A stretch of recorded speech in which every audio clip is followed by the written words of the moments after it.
जिले की तहसील मंडी के सवाजियां सेक्टर के चाबड़िया इलाके में सिक्योरिटी फोर्सेस का सर्च ऑपरेशन दूसरे रोज भी जारी है। आज सुबह होते ही दूसरे दहशतगर्द की लाश के लिए सर्च ऑपरेशन शुरू कर दिया गया और इस ऑपरेशन में फौज, पुलिस और एसओजी और सीआरपीएफ समेत तमाम सिक्योरिटी फोर्सेस शामिल रहे।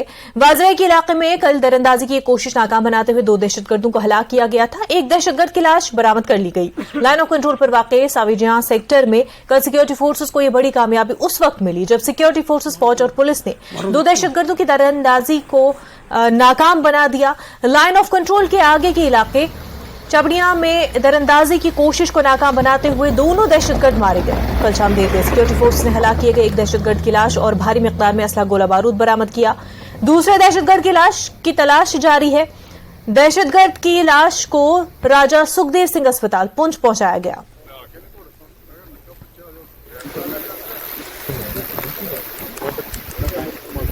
के नियंत्रण रेखा पर सावजियां के चौपिया इलाके में जो कल मुठभेड़ हुई थी जिसमें 2 आतंकवादी मारे गए थे, उस इलाके में आप देख सकते हैं किस प्रकार जो है तलाशी अभियान चल रहा है और बड़ी संख्या में जो सुरक्षा बलों के जवान हैं, अधिकारी हैं, उस पूरे इलाके को खंगाल रहे हैं क्योंकि जो आतंकी थे, एक आतंकी के शव बरामद हुआ है लेकिन दूसरे आतंकी के शव की तलाश की जा रही है। आप देख सकते हैं कि हमारे सामने जो पीछे का जो जंगल है, वो जंगल जो है, उस जंगल के इस रास्ते से जो है आतंकी ने घुसपैठ की कोशिश की थी और इसके पीछे, जंगल के पीछे जो है वो पाकिस्तान के कब्जे वाला इलाका है जहां से अक्सर इस तरह की कोशिशें जो है आतंकी करते हैं और हमारे सुरक्षा बल जो है उस कोशिशों को नाकाम बनाते हैं। और यही जो है एक बड़ी सफलता है भारतीय सेना और सुरक्षा बलों के लिए जिन्होंने कल 2 आतंकियों को मार गिराया है। दूसरे आतंकी के शव की तलाश अभी भी जारी है। Munish Sharma, news 18 network, LOC, Chapariya, Poonch. Udhampur railway station का नाम तब्दील करने की तजवीज पर मरकजी हुकूमत ने मुहर सब्त कर दी है। मरकजी वजीर डॉक्टर जितेंद्र सिंह ने यह जानकारी ट्वीट करके दी। उन्होंने नाम तब्दील करने की गुजारिश को कबूल करने के लिए वजीर आजम नरेंद्र मोदी का शुक्रिया अदा किया और इस सिलसिले में मरकज ने एक मुरासला जम्मू कश्मीर यूटी हुकूमत को इरसाल किया और गैजेट में नाम तब्दील करने के हवाले से बाकायदा नोटिफिकेशन शाया करने को कहा है।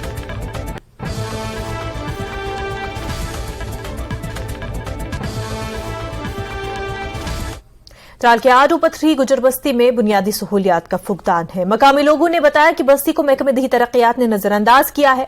उन्होंने बताया कि अगरचे हर देहात में महकमे मनरेगा के तहत तामीराती काम कर रहा है, ताहम अभी तक इस इलाके में कोई काम नहीं किया गया। अगर चंद रोज कबल मस्जिद के लिए, बाथरूम के लिए निशानदही भी कराई थी लेकिन बाद में वो भी दूसरे इलाके में तामीर किया गया। जब न्यूज 18 ने महकमे के अफसरान के साथ बात की तो उन्होंने यकीन दहानी कराई कि इलाके में जो भी काम करना होगा वो जरूर किया जाएगा। बस गई, कोच गई, टॉल गई, सोर गई, बाथरूम गो, लेटरिन गई। सानिस ये गरीब मालस कह नजर दिवान कहीं ये कुन बस पे सुबह ग स्कूल शुरन कंगलूरस 1 किलोमीटर दूर स्कूल तथ अगर मौक कर तथ दिहन बच नजर अहन सा बत ठीक ना ठीक हाफ तो खतर तथ बच मज नफर 4 गन बचन सत कंगलूर स्कूल तान वातान तथ ना कुन बस ना कहीं कह युकन दिवान नजर ये गरीब मालस कुन। गुजारिश ये कि वीडियो सोबस ब्लाकस की दिन मगर इन कर आज हसा गई 2 दो यमो तुल सह बाथरूम तो तुल सह नु नाक पथर अस दुत सह बाथरूम यमो कह वही माज अम मूजूब गई मजबूर वन मुताबिक कह सोन मसल कर तो हल क्या सोन बाथरूम क्या खो, सोन हक क्या खो, अगर बाथरूम ओमुत सोन हक क्या खो यमो तो कर गुजारिश खास कर त्राल ब्लाकस वीडियो सबस अगर तम नफर बुत थमित यम द्राल यम कम यमो क्या अगर बाथरूम ओमुत यमो क्या खो सोन। Government boys degree college Kupwara में G20 के सिलसिले में खसूसी म्यूजिक और डायलॉग सेशन का एहतमाम किया गया। कॉलेज के principal professor Mohammad Shafi Lone session के मेहमान खसूसी थे। फैकल्टी और तुलबा ने बड़ी तादाद में तकरीब में शिरकत की। सेशन में नामवर गुलकारों ने परफॉर्म किया और इस तकरीब का एहतमाम आकाशवाणी श्रीनगर ने GDC कुपवाड़ा के ताउन से किया था।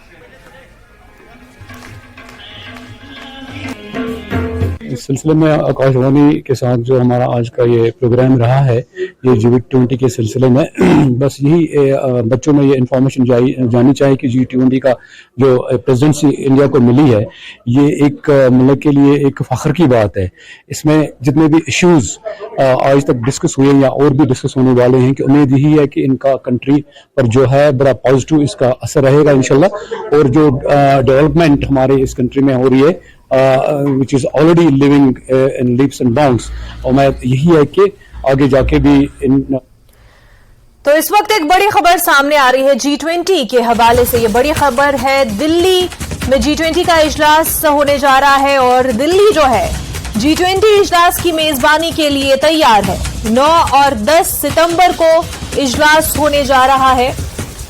अमेरिका, रूस, जापान, फ्रांस समेत कई और मुल्क जो है इस समिट में शिरकत करने जा रहे हैं और इस हवाले से दिल्ली में सिक्योरिटी के माकूल बंदोबस्त किए गए हैं, सिक्योरिटी के सख्त इंतजाम किए गए हैं।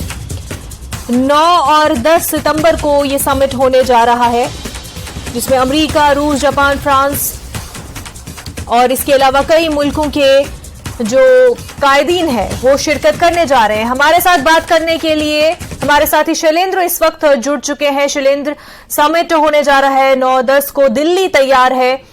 हमें ब्रीफ करें इस समिट के बारे में, क्या कुछ खास रहने जा रहा है?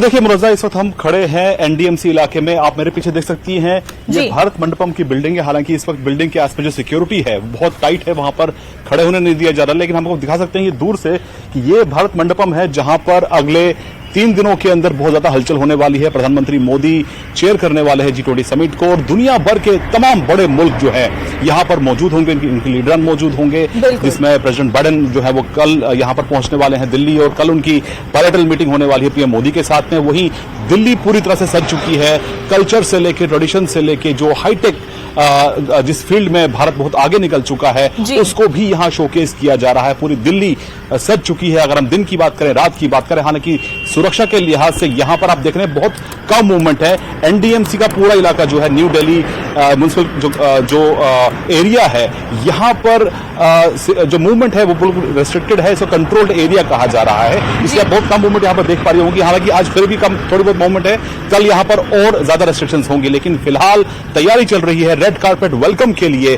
तमाम बड़े देशों के लीडरान को वेलकम करने के लिए अगर हम बात करें तो इसमें फिलहाल चीन और रूस की तरफ से कहा गया है कि इसमें प्रेसिडेंट शी और प्रेसिडेंट पुतिन जो है शामिल नहीं हो रहे हैं पर्सनली इस समिट के अंदर, लेकिन जो तमाम बाकी देशों के जो लीडरान हैं, जो हेड्स ऑफ स्टेट्स हैं, वो यहां पर पहुंचेंगे और उनके लिए अगर हम होटल्स की बात करें, 5 होटलों में उनके लिए तमाम इंतजाम किए गए हैं। उनके डाइटरी प्रेफरेंसेस का खास ख्याल रखा जा रहा है और वही रूट को लेकर भी यहां पर इंतजाम किए गए ताकि किसी भी तरह की मुश्किलें उनको ना हो। अगर हम समिट की बात करें तो शनिवार और रविवार ये 2 दिन रहेंगे जहां पर ये भारत मंडपम में जो है वहां पर होस्ट होगा। ये दोनों दिनों में ये इवेंट्स सेशंस होस्ट होंगे। आपको बता दें कि इस वक्त भारत जो है वो G20 ग्रुपिंग की अध्यक्षता कर रहा है। G20 की अगर हम बात करें तो वो ग्रुप ऑफ 20 है जिसमें 19 मुल्क हैं और EU है, यानी यूरोपियन यूनियन की जो ग्रुपिंग है वो इसमें शामिल होते हैं। तो इसमें हम उम्मीद कर रहे हैं कि जल्द ही यूके के प्रधानमंत्री ऋषि सुनक, कनाडा के प्रधानमंत्री Justin Trudeau, president Biden, Saudi Arabia के जो क्राउन प्रिंस हैं वो, और साथ ही साथ तुर्की के प्रेसिडेंट वो भी यहां पर शामिल होंगे। और भारत इस इवेंट की अगर हम बात करें तो भारत ने इस इवेंट को होल्ड बिल्कुल डिफरेंट तरीके से कराया है। जहां पर हम पहले के G20 समिट देखते रहे हैं वो एक शहर तक सीमित होते हैं, लेकिन भारत ने इस पूरे समिट को पूरे देश ने मनाया है। एक जन भागीदारी के तौर पर इसको देखा जा रहा है। जम्मू कश्मीर में भी हमने देखा था कि टूरिज्म ग्रुप से जुड़ी बैठक वहां पर हुई थी। लद्दाख में यूथ ग्रुपिंग की जो मीटिंग हुई थी और इसके बाद जो फाइनल जो क्लाइमैक्स है वो यहां पर शनिवार और रविवार को होने वाला, जिसके लिए दिल्ली पूरी तरह से तैयार है। बिल्कुल, दिल्ली पूरी तरीके से तैयार है शैलेंद्र। और जिस तरह से आप बता रहे थे कि टेक के हवाले से, या जब हम G20 के प्रायोरिटीज की बात करते हैं तो उसमें कई सारे इश्यूज, मुद्दे आ जाते हैं, चाहे हम क्लाइमेट फाइनेंस के हवाले से बात करें या लाइफस्टाइल जो कि एनवायरमेंट के हिसाब से, वुमेन एम्पावरमेंट के हवाले से, तो कई प्रायोरिटीज इस G20 समिट के होने जा रहे हैं।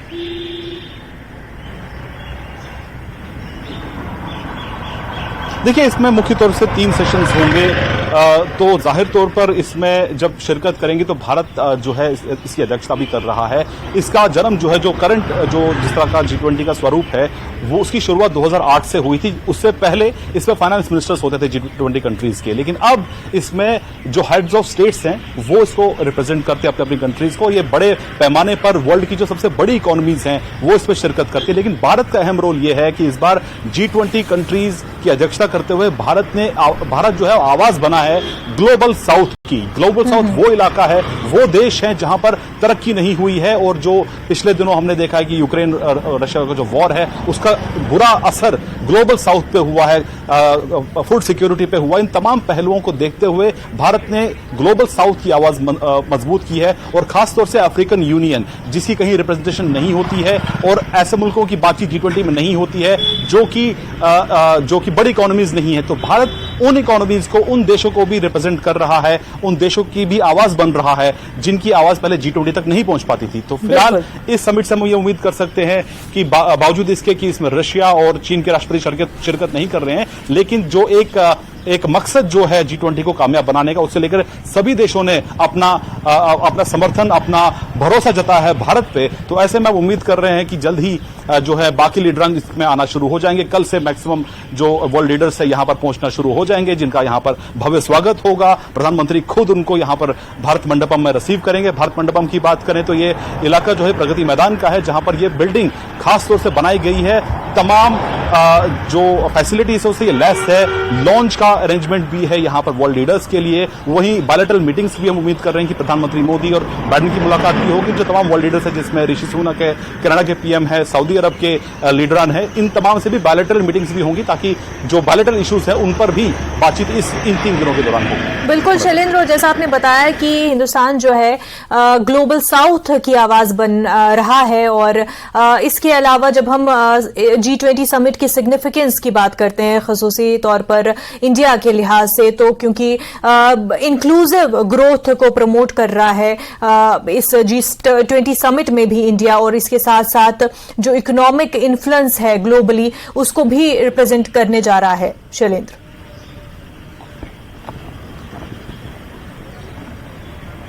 देखिए, G20 का मेन मकसद ये है कि किस तरह से दुनिया भर में जो इकोनॉमी है वो स्टेबल रहे। शुरुआत जो हुई थी 1999 के जो एशिया में जो जिस तरह से जो एक इकोनॉमी को लेकर एक झटका लगा था, उसके बाद 2008 में फिर एक बार ऐसा ही हुआ था जब दुनिया भर के इकोनॉमी पर बुरा असर हुआ था। तो ये दोबारा ना हो, इसको लेकर तमाम कदम उठाए जाते हैं। अगर हम G20 की बात करें तो 2 इसमें ट्रैक होते हैं। एक शेरपा ट्रैक होता है, एक फाइनेंस मिनिस्टर्स का ट्रैक होता है, जो कि फाइनेंस मिनिस्टर्स जो है वो ये इंश्योर करते हैं कि वर्ल्ड इकोनॉमी जो है वो मजबूत बनी रहे, किसी देश पर संकट ना हो। लेकिन ये बात अब पूरी दुनिया जानती है कि रशिया यूक्रेन वॉर का जो वो कंट्रीज है जो डेवलप्ड नहीं है, जहां पर विकास नहीं हो पाया है, या जो बड़ी इकोनॉमीज नहीं है, उस पर बुरा असर हुआ है। तो ऐसे में कैसे उन कंट्रीज का भी साथ लेकर हम आगे बढ़े, इसको लेकर प्रधानमंत्री मोदी की तरफ से और G20 की जो अध्यक्षता भारत कर रहा है, वसुधैव कुटुंबकम का नारा दिया गया है। इसकी थीम जो है, ताकि सभी पूरी जो दुनिया है वो एक परिवार की तरह ही, इस तरह का नारा भारत ने दिया है। तो भारत के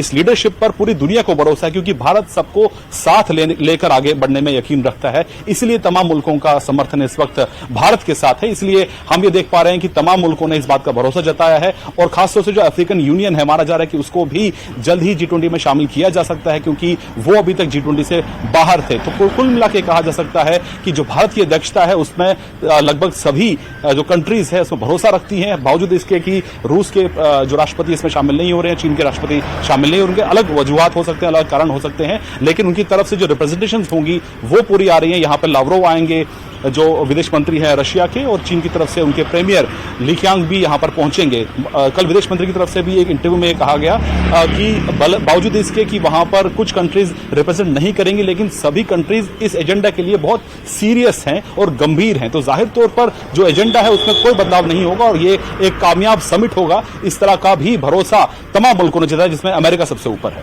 बिल्कुल बिल्कुल, और क्योंकि नारा ही ऐसा दिया गया है G20 प्रेसिडेंसी की, जो इंडिया की थीम है वासुदेव कुटुंबकम, जैसा कि आपने बताया, एक अर्थ और एक फैमिली, एक फ्यूचर, और जिसकी बात जो है रखी जा रही है, जो कि मेन प्रायोरिटी है इस पूरे समिट में, वो ये कि इंक्लूसिव और sustainable growth as a whole पूरे दुनिया की। शैलेंद्र, बेहद शुक्रिया आपका तमाम जानकारी के लिए।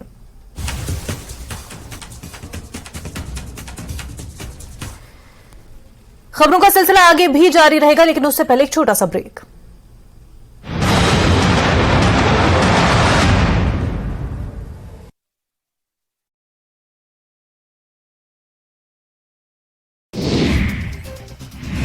प्रेसिडेंट द्रौपदी मुर्मू ने ट्वीट कर जन्माष्टमी की दी बधाई। जन्माष्टमी की बहन बहुत बहुत बधाई दी गई। श्रद्धा एक तरफ हुकूमत लड़कियों को तालीम देने के लिए पूरी तरह पुरअज़्म नजर आ रही है, लेकिन वहीं दूसरी जानिब देही इलाकों के तलबा को सरकारी किताबें मयसर नहीं है। किताबें न मिलने के बायस तालिब इल्म सख्त परेशान है। अब तो सरमाई छुट्टियों में भी सिर्फ 3 माह बचे हैं। मुख्तलिफ मसाइल के चलते कई सरकारी स्कूलों में तलबा की तालीमी सरगर्मियां शदीद मुतासर हो रही है। स्कूल एजुकेशन डिपार्टमेंट की जानिब से मुफ्त निसाबी किताबों की तकसीम में नए तालीमी सेशन के आगाज को 7 माह गुजरने के बावजूद नुमाया ताखीर का सामना है। देखिए खास report. Pronoun or phrases to other part of the sentence.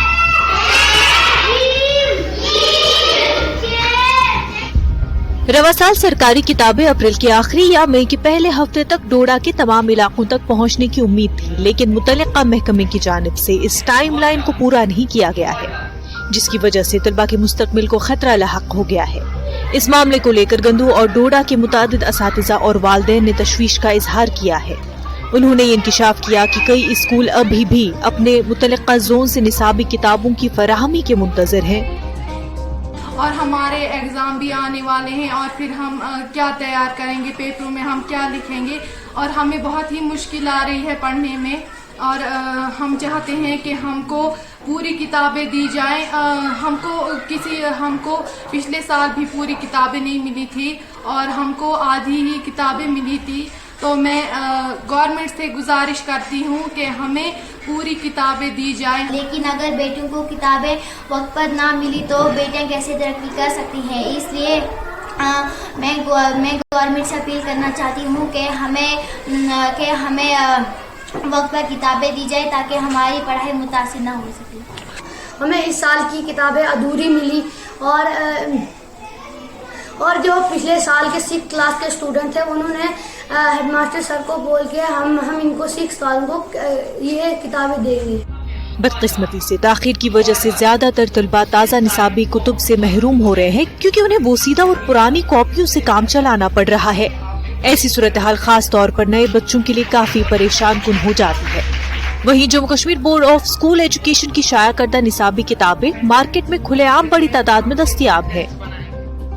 साल की जो किताबें हैं वो पूरी हमें नहीं मिली हैं, वो हमें आधी मिली है और उर्दू और इंग्लिश हमें नहीं मिली। हेडमास्टर ने पिछले साल के बच्चों से लेके किताबें हमें दी और हमने उससे गुजारा चलाया।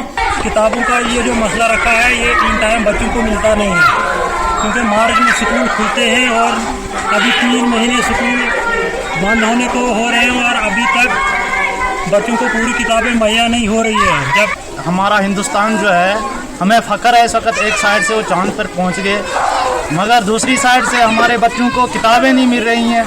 ये कल को क्या हमारे बच्चे मतलब एक शहरी बच्चों से क्या मुकाबला कर सकते हैं। उनको सब कुछ फैसिलिटी होती है, वक्त पे पढ़ाई उनकी होती है, उनके टीचर अवेलेबल होते हैं, उनकी किताबें अवेलेबल होती हैं। हमारे बच्चों को कौन पूछता है सर आज ये साल ख़त्म हो गया पर इनकी किताबें अभी भी नहीं आ रही हैं सर। इसी तरह की शिकायत भलीसा और ज़रा डोडा के एक और इलाके में सामने आई है। असातिज़ा और वालिदैन का कहना है कि मुतल्लिका महकमा तलबा को निसाबी किताबों के मुकम्मल सेट फराहम करने में नाकाम रहा है। बुक्स तो इनको बच्चों को मिली है लेकिन बुक्स इनकम्प्लीट मिली है। जैसा कि गवर्नमेंट ने हमें इस साल थोड़ी लेट भी बुक्स आ गई, तकरीबन जून के एंडिंग में हमें किताबें मिली, फिर हमने उसको एक दिन में डिस्ट्रीब्यूट किया यहाँ पे। लेकिन क्या हुआ कि उस वक़्त पूरी बुक्स नहीं मिली, ताकि हर क्लास में 2-3 सब्जेक्ट कम मिले, यानी बच्चों को बुक्स कम मिले। तो पेरेंट्स का कंसर्न ये जो शोर है इनको हम जैसे कैसे आज तक पैसिफाई कर रहे थे, लेकिन आज चूँकि हमको यकीन था कि शायद आज बुक्स आ जाएंगी लेकिन अभी तक बुक्स नहीं आई। फिर हमने पुरानी किताबें बच्चों से लेके थोड़ा उनको एक किस्म का गुजारा करवाया। किताबें न होने के बावजूद ज्यादातर स्कूलों में तलबा ने दाखिला भी ले लिया है। भलीसा और चिनाब वादी के तालीमी इदारों को अभी तक निसाबी किताबें मौसूल नहीं हुई हैं। उम्मीद है कि सरकार और मुतल्लिका महकमा ऐसे इलाकों की जानिब तवज्जो मरकूज करेगा ताकि बच्चों का मुस्तकबिल दाव पर न लग जाए। न्यूज़ 18 के लिए फिरदौस खांडे की रिपोर्ट। सतह समंदर से 18,000 फुट की बुलंदी पर दुनिया की सबसे मुश्किल और बुलंद तरीन मैराथन लद्दाख मैराथन 2023 आज शुरू होने वाली है। ये लद्दाख मैराथन का 10वां एडिशन होगा। दुनिया भर से 6,000 के करीब रनर इस मैराथन में हिस्सा ले रहे हैं। 122 किलोमीटर सिल्क रूट अल्ट्रा और 72 किलोमीटर खरदुंगला चैलेंज में कम से कम 300 रनर हिस्सा ले रहे हैं। RIMO एक्सपेडिशन फाउंडर डायरेक्टर सिवांग मोटुक ने खरदुंगला चैलेंज को झंडी दिखाकर रवाना किया। वो 8 सितंबर से लेह की जानिब दौड़ना शुरू करेंगे।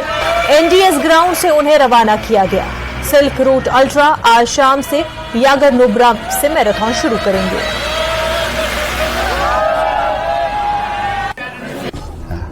आज खरदुंगला जितने भी रनर्स हैं पार्टिसिपेंट आज खरदुंग विलेज के लिए रवाना हुआ है। तो इस बार आज जब से हम शुरू हुआ है लद्दाख मैराथन खरदुंगला चैलेंज, आज इस साल जो है सबसे ज़्यादा नंबर हैं, ऑलमोस्ट 240 के करीब है, 50 के करीब है इनफैक्ट। और अब वहाँ जाके पता चलेगा कितने लोग फिट होंगे इस रेस को दौड़ने के लिए। और इस बार जो है हमारे नंबर बहुत ज़्यादा, इसलिए हमारे ऊपर क्या बोलते हैं लॉजिस्टिकली चैलेंज काफ़ी ज़्यादा है। सर, ये हम देख पा रहे हैं कि काफ़ी संख्या में आया मैराथन पार्टिसिपेंट के, तो टूरिज्म के लिए लद्दाख के लिए बहुत बड़ा प्रमोशन है। नो, वो तो है। वो तो शुरू में जब हमारा जो वन ऑफ द मेन जो रीज़न था लद्दाख मैराथन करने का, तो वही था कि हम सीज़न का जो सितंबर में जो सीज़न जो ढीला होने लगता है उसको थोड़ा स्ट्रेच करने के लिए, तो ये जो हमारा जो एक रीज़न था वो अब हम उसमें पूरा सक्सेस हो रहा है, कामयाबी मिल रहा है। और ये जितने भी लोग दुनिया के अलग अलग जगह से कंट्रीज से आए हैं लद्दाख में आके 7 से 10 दिन, कुछ लोग 15 दिन बैठ रहे हैं और लद्दाख के कोने कोने जाके घूम के हर जगह को फ़ायदा हो रहा है। हमारे साथ मैराथन रनर्स के लिए मुंबई से आया, पिछले साल भी आया था। सर, अपना इंट्रोडक्शन बताइए और मैराथन के बारे में बताइए। सर, मेरा नाम विनीत है और मैं मुंबई से आया हूँ। मैं एक कम्युनिटी स्ट्रेटेजिस्ट हूँ। पिछले 15 साल से मैं रनिंग कर रहा हूँ। So I started with half marathon in Tata Mumbai marathon, then graduated to full. Last year for the first time I did 21 kilometres in Ladakh marathon and that team member came and asked me, what is your goal for the next year, will you upgrade? So this year I am running 42 kilometers and my coach Rakesh sir, he's just left for Khardungla challenge which starts 3 AM in the morning on 8th of September. Okay. So as you said, you participate in other marathons also. So what are the challenges you are facing at this altitude in Ladakh? So I came about 7 days ago on 31st of August, and trust me, when I walk for like about 200 meters, my heart rate goes high and then I have to slow down. So the acclimatization is the first piece, and that is the most important thing. Luckily, thank God, I'm able to eat well, sleep well, so the body cycle is perfectly fine. But in 3 days time I'll be running 42. I'm pretty excited about it. Okay sir, all the best. Thank you very much. स्कॉट्स के college of temperate sericulture Mirgund में handling stage fright यानी stage के खौफ से निपटने के मौजू पर ट्रेनिंग प्रोग्राम इख्तिताम पजीर हुआ। मुख्तलिफ कॉलेजों के तलबा ने हिस्सा लिया। प्रोग्राम का मकसद बच्चों में खुद एतमाद पैदा करना, बच्चों को स्टेज पर बोलने के गुर सिखाए गए, उन्हें अपनी सलाहियतों को निखारने के बारे में मुख्तलिफ मौज़ूआत पर बहस व मुबाहिसा करने का मौका दिया गया। बच्चों ने ऐसे प्रोग्राम मुनक्किद करने पर खुशी का इजहार करते हुए कहा कि इस प्रोग्राम में उन्हें सीखने का मौका मिला। उन्होंने जगह जगह ऐसे प्रोग्राम मुनक्किद करने की अपील की। बहुत कुछ सीखा। ये जो प्लेटफॉर्म हमने प्रोवाइड किया था मीरगुंड स्कॉट्स यूनिवर्सिटी ब्रांच ने, तो वी आर वेरी थैंकफुल। उन्होंने हमें बहुत कुछ सिखाया, इसमें बहुत कुछ टिप्स दिए और बहुत कुछ ट्रेनर्स जो प्रोवाइड करे, जिन्होंने हमें हमारे अंदर जो टैलेंट था, जो बोलने का खौफ था, स्टेज फोबिया था, वो ओवरकम किया। It was very fantastic. We have learned a lot of things about the stage frightening. Some guest speakers and other faculty members have reached to us and approached us how to handle this stage fright. So हमने बहुत ज़्यादा जो है सीख लिया है यहाँ पर। पहले दिन जो है हमने डेबिट कंपटीशन में हिस्सा लिया, दूसरे दिन में हमने जो है ग्रुप डिस्कशन में हिस्सा लिया, तीसरे दिन आज जो था आज मॉक इंटरव्यू हमने किया है और अवार्ड सेरेमनी जो फंक्शन थी वो भी हुई है। बहुत कुछ सीखने को मिला। हम जब मतलब स्टेज फ्राइटिंग जो टेस्ट हुआ है, हमें मतलब जितना भी खौफ होता है मतलब स्टेज पे जाने का, तो यहाँ पे हमें बहुत कुछ मतलब वो मिला है इसको बाहर निकाल, अपनी टैलेंट या अपने थ्रेट को बाहर निकालने के लिए हमें यहाँ पे स्टेज पे मतलब डिस्कशन, ग्रुप डिस्कशन में हिस्सा लेना पड़ा, या मॉक इंटरव्यूज में हिस्सा लेना पड़ा, या डिबेट में हिस्सा लेना पड़ा। तो हमें जो थ्रेट था, डर था, वो हम उसको कर्ब कर पाए। Thank you. हम देखते हैं कि हमारे बच्चे जो है वो काफ़ी इंटेलिजेंट और पोटेंशियल के बावजूद भी अपनी बात जो है वो दूसरों के सामने नहीं रख सकते हैं। उसकी एक बहुत बड़ी वजह यह है कि इन बच्चों में काफ़ी ज़्यादा वो स्टेज फ्राइट है, इनको स्टेज फोबिया है कि हम अगर बात करें किसी के सामने तो शायद अगला हमसे ज़्यादा जानता है या हमें शायद बात नहीं करनी आएगी। तो ये प्रोग्राम हमने इस वजह से यहाँ पे मुनक्किद किया कि हम बच्चों को सिखाएं कि ये एक बार दो बार आप स्टेज पे आ जाओ तो ये स्टेज फ्राइट ऑटोमेटिकली आपके दिलों से दूर चला जाएगा। इसमें ग्रुप डिस्कशंस का इनेकाद किया जिसमें डिफरेंट टॉपिक्स पे बात हुई, उसमें स्टूडेंट्स को बोलने का मौका दिया हमने, जैसे ड्रग एडिक्शन है, जैसे अर्बनाइजेशन है, जैसे क्लाइमेट चेंज है। इसके अलावा थोड़ा सा कल्चरल इवेंट भी किया ताकि जो शाइनेस है वो स्टूडेंट्स में से उसे दूर किया जाए और वो बेहतर स्पीकर्स बन सकें, क्योंकि आजकल की ज़िंदगी में कम्युनिकेशन का बहुत इम्पोर्टेंट एक रोल